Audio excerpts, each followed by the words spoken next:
En 2015, el mundo presenció una de las mayores crisis migratorias de la historia reciente, marcada por la guerra de Siria y la llegada masiva de refugiados a Europa. La guerra en Siria, junto con conflictos en Irak y Afganistán, provocaron el mayor éxodo en Europa desde la Segunda Guerra Mundial.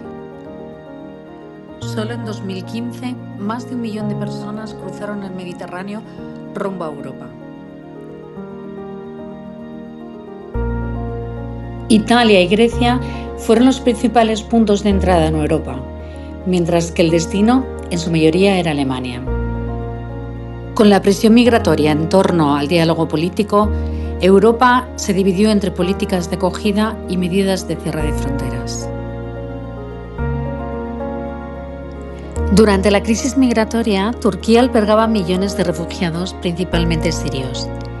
La Unión Europea negoció un acuerdo en marzo de 2016 por el que pagó hasta 9.000 millones de euros a cambio de que Turquía frenara las llegadas irregulares a Europa, aceptara retornos de personas desde Grecia y permitiera el reasentamiento selectivo de refugiados ya registrados en Turquía.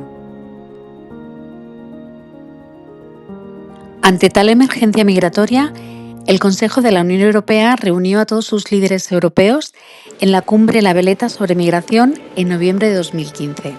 El resultado, un acuerdo de financiación para las causas de la migración en origen.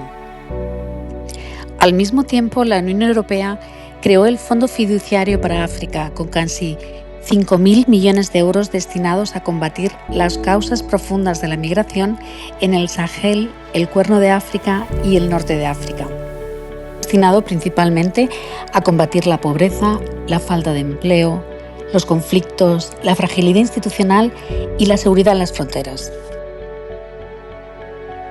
Aunque se esperaba un esfuerzo conjunto por parte de todos los países, la Comisión Europea aportó el 90% del dinero, mientras que los Estados miembros contribuyeron con 700 millones de euros, mucho menos de lo prometido.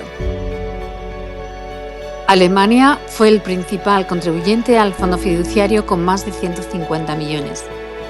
Mientras tanto, Suecia, sobre todo, y Alemania fueron los que más invirtieron en asilo. Solo entre 2015 y 2016, Europa gastó más de 27.000 millones de euros en asilo. Pero los resultados del fondo y del acuerdo con Turquía no fueron los esperados en términos de creación de empleo y repatriación de inmigrantes, debido a la alta externalización con terceros como Naciones Unidas, agencias bilaterales y ONGs, además de la escasa colaboración de los países africanos, especialmente para la repatriación de inmigrantes. Años después, en 2025, el panorama migratorio hacia Europa es más complejo. Las rutas, las causas y las políticas de la Unión Europea también han cambiado. En 2025, las causas de la migración son más diversas. Los conflictos en Ucrania, África subsahariana y Medio Oriente, las sequías en el Sahel, el autoritarismo, la islamización y la inflación.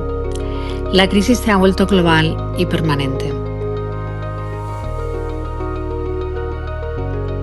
El Mediterráneo central sigue siendo una ruta migratoria clave, pero han aumentado los cruces por los Balcanes occidentales y el Atlántico hacia España. Las redes de tráfico se han profesionalizado y los estados han multiplicado los controles externos. Según la Organización Internacional de Migraciones, la ruta migratoria de África Occidental se ha intensificado en 2025, especialmente en el Mediterráneo, desde Argelia rumbo a Baleares y el sur de España. Se da en las Islas Canarias, con la cooperación de las mafias de Mauritania, Marruecos y Senegal. Se estima que más de 2.000 pateras están listas en Mauritania rumbo a Canarias.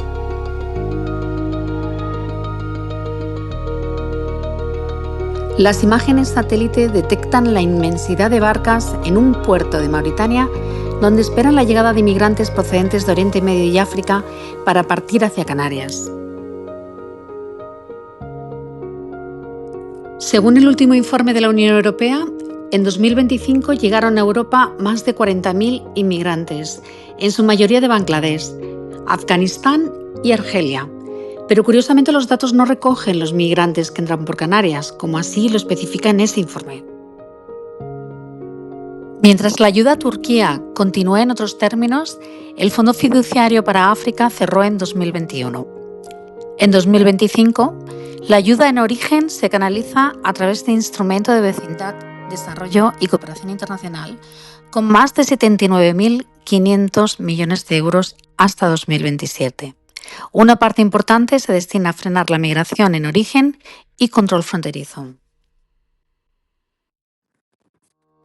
En 2023 entró en vigor un pacto de migración y asilo que obliga a todos los Estados miembros a contribuir.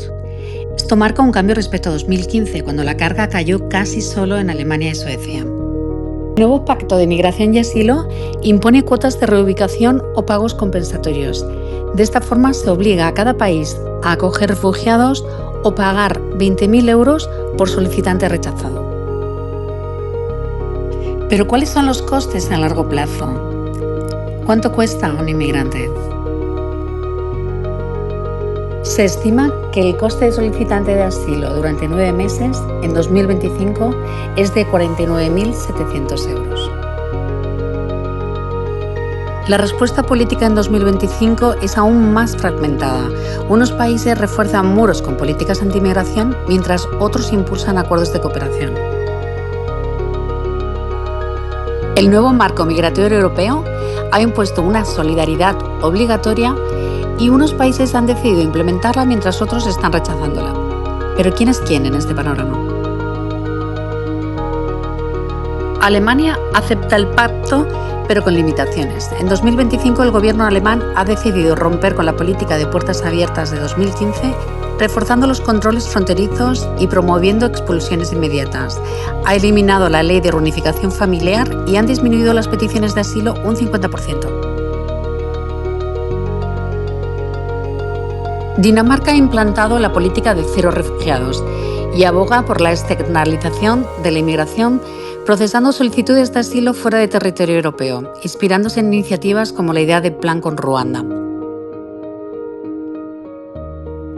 El gobierno de Meloni ha implantado para Italia una política similar a Dinamarca con la externalización del proceso de asilo mediante un acuerdo con Albania, además de la remigración.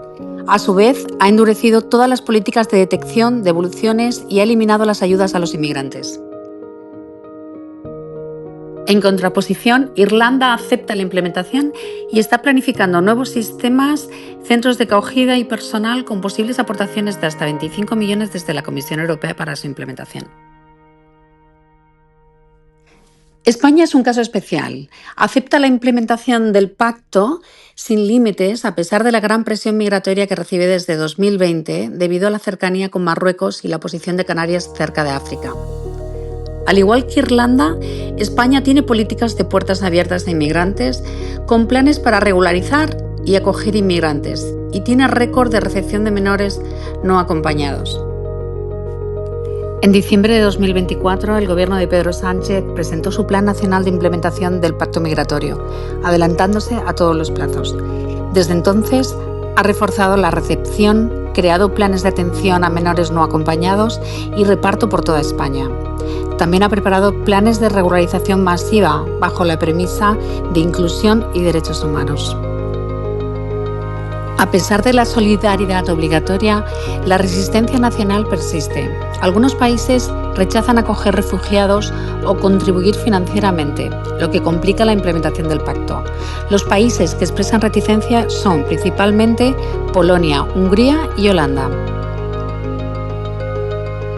Holanda, que se opone al pacto, ha solicitado ser excluido de todas obligaciones y deberes. Sin embargo, ha sido rechazado. En el mismo grupo de reticencia se encuentra Polonia, que ha anunciado que no implementará el pacto, rechazando tanto la acogida de solicitante como la contribución económica, estimados en 600 millones, alegando que ya ha recogido a muchos refugiados ucranianos. El gobierno de Hungría es el país que ha mantenido una postura más dura sobre inmigración, con críticas a las políticas de la Unión Europea y la seguridad. Hungría continúa construyendo barreras en sus fronteras meridionales y rechaza inmigrantes ilegales, así como pagar la compensación económica. Pero, ¿qué es lo que hemos aprendido en estos 10 años de políticas migratorias y recursos financieros? Una auditoría del Tribunal Europeo de 2021 advierte que los desembolsos no siempre se traducen en menos llegadas irregulares, y también advierte que los proyectos se retrasaron considerablemente y mostraron una eficacia e impacto limitados. ¿Cuáles son los fallos de estas políticas? Pues la dependencia de terceros países poco democráticos, la escasa contrapartida de los socios africanos, retrasos en los proyectos de Turquía y en África, contribuciones simbólicas de los socios europeos, la falta de políticas laborales conjuntas y soberanía limitada en la gestión de fronteras. Se estima que para 2030 más de 150 millones serán inmigrantes. En este escenario, la Unión Europea tendrá que tomar decisiones claves, sobre todo relativas a su liderazgo global en derechos humanos, y tendrá que optar entre multiplicar muros que pueden agravar la crisis o optar por vías legales que pueden ofrecer soluciones sostenibles. 10 años después, Europa sigue gastando miles de millones en controlar la inmigración. La pregunta es, ¿estos recursos realmente atacan las causas o solo compran tiempo? La historia parece repetirse, pero con nuevas causas y nuevos destinos. ¿Aprenderá el mundo de las crisis para enfrentar las siguientes? Si quieres saber más sobre las cosas que nadie te cuenta, suscríbete a mi canal.